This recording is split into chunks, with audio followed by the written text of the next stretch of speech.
When my wife Sienna lost her family and her fortune, I walked away. After she rebuilt her empire, I showed up at her door every year. The first year, I held our son Leo, and she tossed me $50,000 telling me to get lost. The second year, I brought my terminal cancer diagnosis. She didn't even glance at the report, gave me $100,000 and told me to disappear forever. For the third and fourth years, I did as she wished and vanished from this world. It wasn't until the fifth year that she received a call from our son. Dad, when are you bringing the food? I'm hungry. One, Dad, I'm so hungry. I watched as my 4-year-old son, Leo, having slipped away from the shelter, found my old phone, charged it, and mimicked me making a call. When I was bedridden and dying, I had relied entirely on DoorDash. My orders, often cheap, were always the last to be delivered. When Leo was hungry, I would call the writer to rush them. So he thought that calling would magically fill his tummy. He dialed again and again, the faint screen glow illuminating his innocent face. But this time he had called the emergency contact, Sienna. I wanted to stop him, but my hand passed right through his small body. A flicker of annoyance, 3 years and I still forget that I am only a soul. Leo, don't call her, she won't answer. She probably still believes I'm just a gold digger who ran when things got tough. Go open the small wooden box on the table, I left you some money in there. Most of the money I'd taken from Sienna was put into a trust for his future. The box held $1,000 in cash for any immediate needs. As if he could hear me, Leo walked over and picked up the box. Just then a cool, crisp voice answered from the phone. Dean Harrison. I froze, realizing the call had been active for over a minute. Didn't I tell you to go die in a hole somewhere? Her tone was utterly flat, as indifferent and cold as ever. I curled my fingers, feeling a deep, spectral shame. My son's mother was cursing me out right in front of him, even though they didn't know who the other was. She sneered, want more cash? Fine, come beg me for it. Leo's eyes lit up as his tiny voice chirped into the receiver. Ma'am, when will you bring my food? I'm hungry.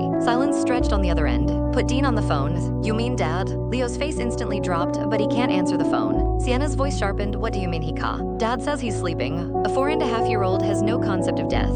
A harsh, dismissive laugh came through the phone. She clearly didn't believe this pathetic excuse. Is that so? I'm curious to see what new trick he's pulling now. I tried to curve my lips into a smile, but I couldn't. What trick could I possibly pull? I didn't even have the energy left to float over and scare her. Leo hung up, his mouth curled up in anticipation. He curled into a ball on the edge of the worn sofa, waiting patiently. But I was frantic. Sienna hated me so much. What would she do to our son? An hour later, a knock sounded. My non-existent heart pounded. Don't open the door, Leo. Leo already had the door opened. Outside were no delicious meals, only several men in dark suits, security. They swept the small room, confirmed no one else was there, and took my son away. No, I was utterly helpless, watching Leo being carried off. When Sienna opened her own front door, she saw Leo tear-stained and crying. She then peered over his head, scanning the empty space behind him. Where is that man? The man she meant was me. I lowered my gaze. In her mind, I wasn't even worth a name anymore. The bodyguard answered truthfully. When we arrived, the only person in the house was the boy. Leo wrenched himself free and hugged Sienna's leg. Auntie, the bad men grabbed me. I was stunned. This was only the third time Leo had ever seen Sienna. He didn't know she was the mother who refused to acknowledge him. Yet blood ties were at work, creating a natural, instinctive dependence. Sienna looked uncomfortable when he hugged her. She frowned and scoffed. He really is heartless, sending his own brat to face my anger. Click the link on the homepage to watch the full follow-up for free.